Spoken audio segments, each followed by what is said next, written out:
என்னோட பேர் விவேகானந்தன், குன்றத்தூர்லேருந்து வரேன்.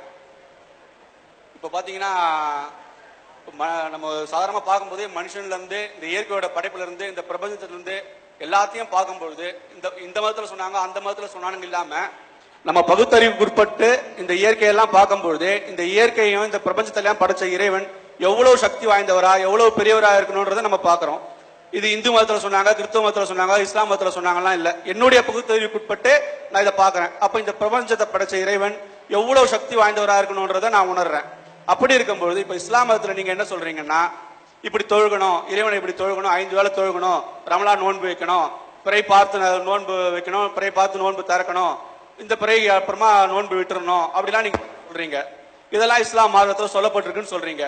இப்போ இவ்வளவு கோடானு கோடி அற்புதங்கள் அடங்கிய இந்த பிரபஞ்சத்தெல்லாம் படைச்ச இறைவன் மனிதர்கள் இந்த பிரபஞ்சத்தோடு கம்பேர் பண்ணும்போது மனிதன்ற ஒரு சாதாரண ஒரு விஷயம் ஒன்றுமே இல்லை. இப்படிப்பட்ட அதிசயங்கள் உள்ள இந்த பிரபஞ்ச படைத்த இறைவன் மனிதர்கள் தங்களை வணங்கணும் அப்படின்னு எதிர்பார்ப்பாரா? ஏன் அதுவும் இல்லாம அப்படி வணங்கணும்னு மட்டும் சொல்லாம இந்தந்த முறைகள்லாம் வணங்கணும், இப்படிதான் தொழணும் அப்படின்னு சொல்லி இருக்கிறதா நீங்க சொல்றீங்க. அப்படி இருக்கும் பொழுது இவ்வளவு கோடானு கோடி அற்புதங்களோட உள்ளடக்கி இந்த படைச்ச இறைவன் இப்படிதான் தொழணும்ன்ற எப்படி சொல்லியிருப்பாரு அப்படிதான் கேள்வி. அவங்க என்ன கேட்கிறாங்கன்னா, இறைவன்கிறவர் பயங்கரமான ஆற்றல் மிக்கவர், அவருடைய சக்தியை நம்ம உலகத்துல பார்க்கிறோம்.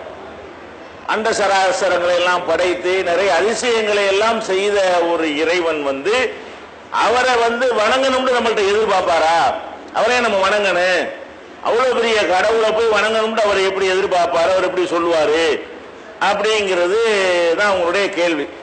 இறைவனை ஏன் அவரையே வணங்கணும், அவரையே நம்மள்ட்ட அதை வேண்டணும், அதையே நம்மள்ட்ட எதிர்பார்க்கணும் என்கிறது தான் அந்த கேள்வியுடைய கருத்து. முதல்ல நம்ம வழங்கிக் கொள்ள வேண்டும், இறைவன் நமக்கு சில கட்டளைகளை போடுறாருன்னு சொன்னா அவருக்கு தேவைங்கிறதுக்காக அந்த கட்டளை போடுறது கிடையாது.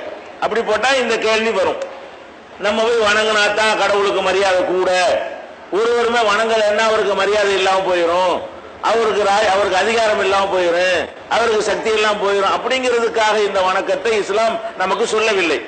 இஸ்லாம் என்ன சொல்லுதுன்னு சொன்னா, நீங்கள் கடவுளை இந்த முறையில் வணங்கினால் நீங்கள் இறைவனை அஞ்சக்கூடியவர்களாக இருப்பீர்கள்.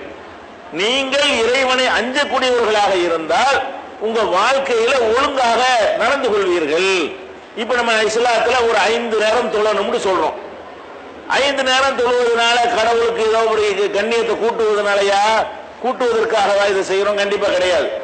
நம்ம காலையில தொழுதுட்டு வர்றோமா, தொழுதுட்டு வந்த உடனே அந்த கடவுள் இருக்கிறாங்கிற ஒரு எண்ணத்தோட வருவோம்.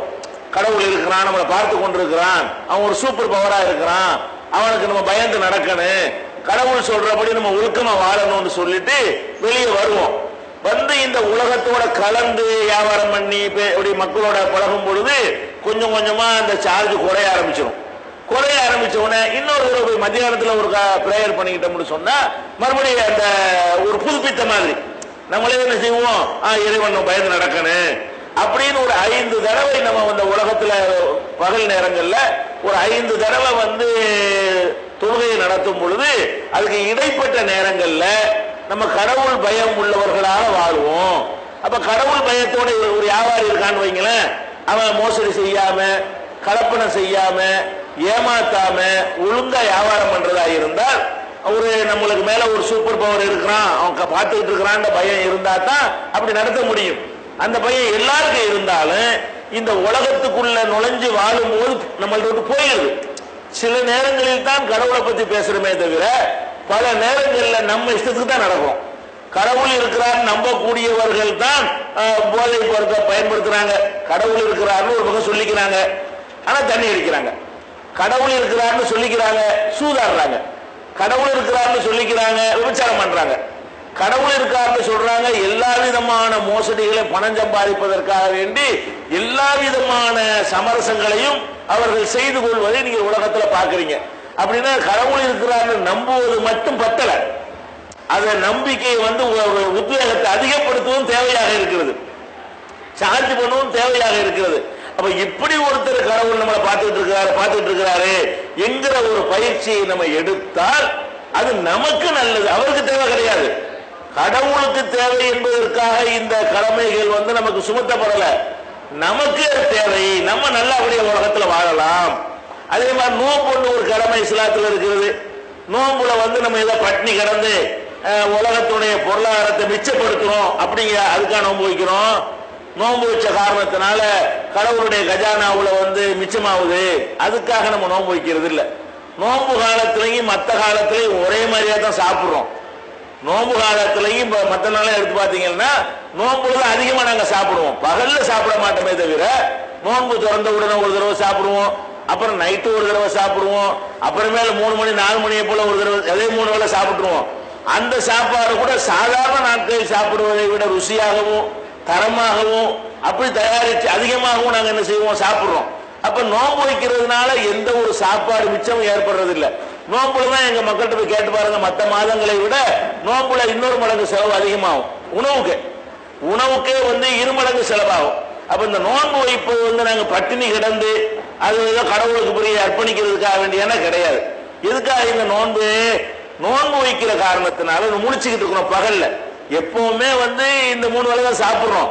ஆனா ராத்திரில சாப்பிட்டு தூங்கிடுறதுனால அந்த பசியுடைய இதை நம்ம உணர முடியறது இல்லை. ஆனால் டயத்தை கொஞ்சம் மாத்தி வச்ச உடனே பகல்ல முடிச்சுக்கிட்டு இருக்கிறோமா, பசிக்குதா, இப்ப பசினா என்னன்னு தெரியுது, தாகம்னா என்னன்னு தெரிகிறது, நாக்கு வந்து கேட்குது, வயிறு வந்து கேட்குது. ஆனால் நம்ம என்ன செய்யறோம், ஆஹா சாப்பிட மாட்டேன், வீட்டுல இருப்போம், யாருமே இருக்க மாட்டாங்க, சாப்பாடு பக்கத்துல இருக்கும், எடுத்து சாப்பிட்டா உலகத்துக்கு யாருக்குமே தெரியாது, ஆனாலும் நாங்க எடுத்து சாப்பிட மாட்டோம். ஏன், ஒருத்தரும் இல்லாட்டா கூட கடவுள் பார்த்துட்டு இருக்கிறார்ல, கடவுள் பார்த்துட்டு இருக்கும்போது நம்ம எப்படி சாப்பிடுறது? பயங்கரமான தாகமா இருக்கும், நோன்பு இருப்போம், வீட்டுல ஒருத்தருமே இருக்க மாட்டாங்க, தண்ணி எடுத்து குடிச்சா யாருக்கும் தெரியாது, யாருக்கும் தெரியாட்டாலும் அவனுக்கு தெரியும்ல, அப்ப அவனுக்கு தெரியுமே என்கிற அந்த உணர்வை 1 மாத காலம் இப்படி நாங்கள் பயிற்சி எடுத்தால் எங்களுக்கு சொந்தமான உணவையே நாங்கள் தொடாமல் கட்டுப்பாடாக இருந்தால் அப்ப வந்து அடுத்தவனுடைய பொருளை நாங்கள் எடுப்போமா? எங்க உணவை சாப்பிடுறதுக்கு அல்லாஹ் பார்த்துட்டு இருக்கிறான், இறைவன் பார்த்துட்டு இருக்கிறான், இறைவன் கண்காணிக்கிறான் என்று நடந்து பயிற்சி எடுத்தால் அடுத்தவருடைய உணவு பொறுத்து ஆசைப்படுவானா?